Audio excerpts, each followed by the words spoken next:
हृदय में भाव अपने आप ही जगता है और मुंह से आवाज भी, शब्द भी, वाक्य भी अपने आप ही निकलने लगते हैं। यानी कि महादेव का ध्यान थोड़ा सा हो जाए, थोड़ा सा भाव हृदय में जग जाए तो चर्चा तो आप खुद ही करने लगते हैं, फिर आप रुकिएगा ही नहीं। इसलिए महादेव से दया जो आप कह रही हैं कि हम मांगते हैं, उसको सचमुच में मांगिए।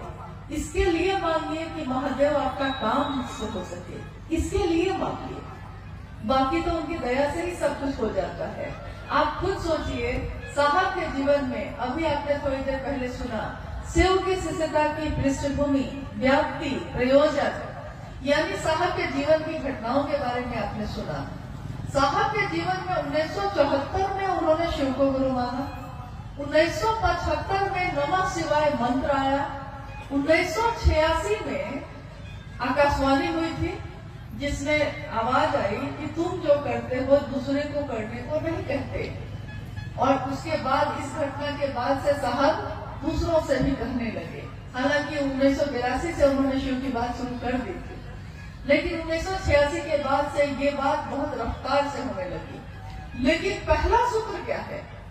क्योंकि कहा जाता है कि गुरु का आदेश शिष्य के जीवन का आधार होता है, तो इस तरीके से तो आकाशवाणी जो हुई थी, गुरु का आदेश तो वही था, पहला सूत्र तो वही होना चाहिए था। लेकिन पहला सूत्र क्या हुआ? शिव से दया मांगना। यानी शिव से दया मांगना। साहब ने कहा कि मैंने अपने जीवन की घटनाओं से ये समझा है कि ये नमः शिवाय का आना और जाना, ये भी शिव की दया है। ये आकाशवाणी का मुझको प्रेरित करना महादेव के काम को करने का, ये भी महादेव की दया है। मेरे मन में इस श्लोक का गूंजना कि गुरु र ब्रह्मा, गुरु र विष्णु, गुरु र देवो महेश्वर, गुरु साक्षात पर ब्रह्म तस्मै श्री गुरुवे नमः।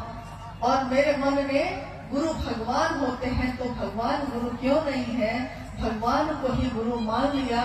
ये प्रेरणा मेरे मन में भरने वाले शिव की दया है।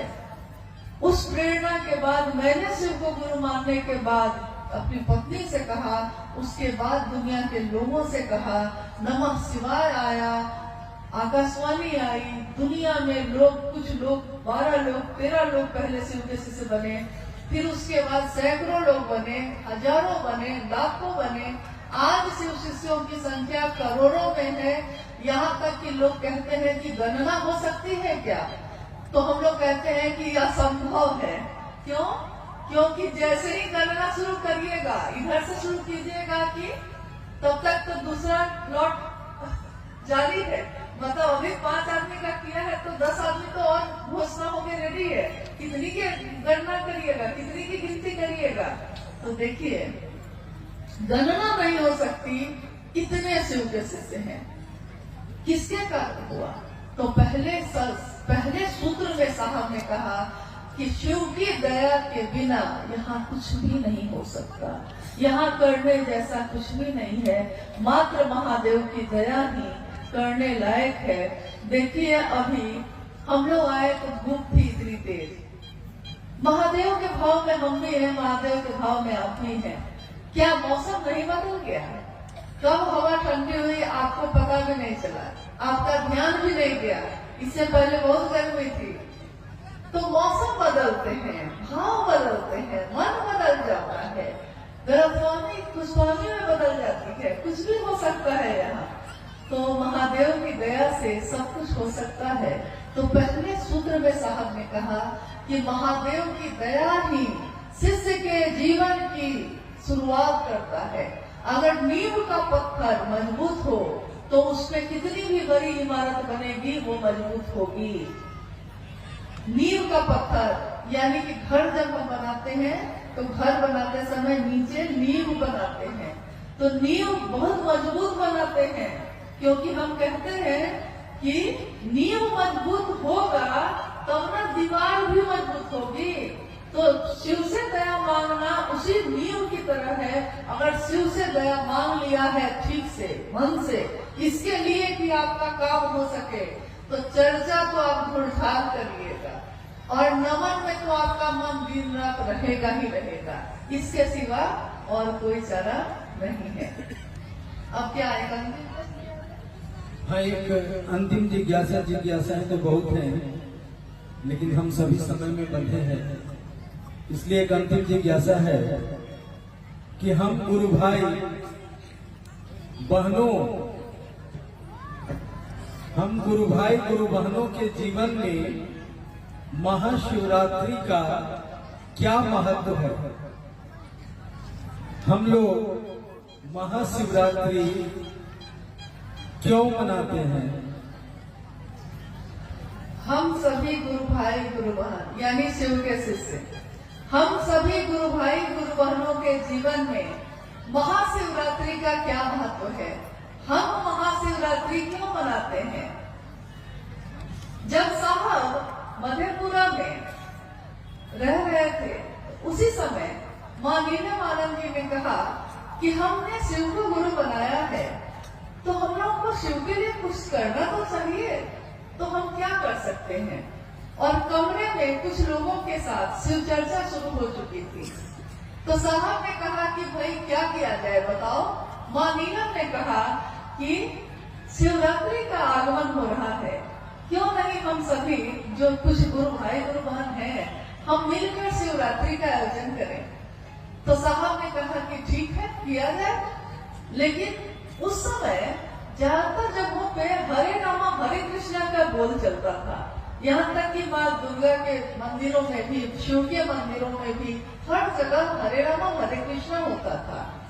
तो साहब ने कहा कि यार, इन महाशिवरात्रि का आयोजन है, शिव की पूजा करेंगे, लेकिन बोल क्या होंगे, हम बोलेंगे क्या उसमें? तो मां नीलमानंद जी ने लिखा, हरा भोला भोला भोला भोला हर हर, हर शिवा शिवा शिवा शिवा हर हर। और इसी धुन पे उस समय शिवरात्रि का आयोजन हुआ, सभी लोगों ने इस धुन पे को गाया। उसके बाद साहब आ गए पटना। पटना में जो उनका घर था वो छोटा सा फ्लैट था। तो अगले बार जब शिवरात्रि का आयोजन हुआ तो मां नीलमानंद जी ने कहा कि क्यों नहीं इसको बाहर मैदान में किया जाए।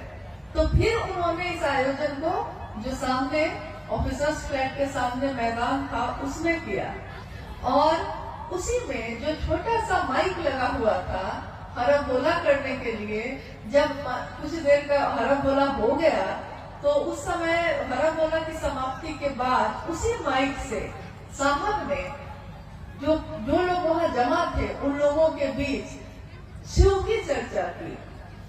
तो साहब कहते हैं कि शिवरात्रि एक ऐसा प्लेटफॉर्म है, एक ऐसी जगह है जहां आपने, साहब ने कहा कि आपने देखा होगा कि जब बच्चे नदी में कूदते हैं तैरने के लिए या स्विमिंग पूल में कूदते हैं तो बहुत ऊपर में लकड़ी का एक टुकड़ा लगा रहता है, और उस लकड़ी के या बहुत बड़ा कोई सीमेंट का बना रहता है, और वहां खड़े होके वो ऊपर से जंप करता है पानी में तैरने के लिए, तैराकी के प्रतियोगिता में।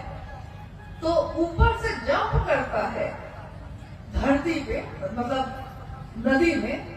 तो साहब ने कहा शिव के शिष्यों के लिए महाशिवरात्रि उसी तरह है कि महाशिवरात्रि से ही लॉन्च हुई शिव की चर्चा। इसीलिए शिव के शिष्य एक उत्सव अपने गुरु का मनाते हैं, महाशिवरात्रि। और मेरा निवेदन है कि आज अभी जो आने वाला है 8 मार्च को महाशिवरात्रि का आयोजन हो रहा है, हर जगह पे हो रहा है। मेरा निवेदन है कि 8 मार्च को जो महाशिवरात्रि है उसमें आप अपने सामूहिक रूप से जहां भी आप करना चाहते हैं जरूर करिए, लेकिन अपने घर को लौटिए जब, तो कम से कम 1.25 घंटे अपने घर के लोगों के साथ भी इसको करने की कोशिश करिए, अपने पड़ोसियों को भी बुलाइए इसमें, और इसके साथ साथ सजाइए अपने घर को, अपने मोहल्ले को, अपने दरवाजे को, क्योंकि शिव की रात्रि है, ये महाशिवरात्रि है, शिव के शिष्यों के लिए शिव की चर्चा का आगाज करने वाली है। तो हम नमन करते हैं अपने साहब दीदी को, अपने गुरु शिव को, कि महादेव की दया हम सभी पे बनी रहे, हम सबका जीवन शिवमय हो, सुगंधमय हो। साहब ने जो चाहा है शिव के लिए शिव को, हम सभी शिव के शिष्य भी शिव के लिए शिव को चाहें, दुनिया के लिए नहीं। दुनिया ने अपनी कामनाओं के लिए शिव को चाहा, शिव के शिष्य तो ऐसा ना करें, शिव के शिष्य शिव के लिए शिव को चाहें। आप सभी के चरणों में मेरा प्रणाम।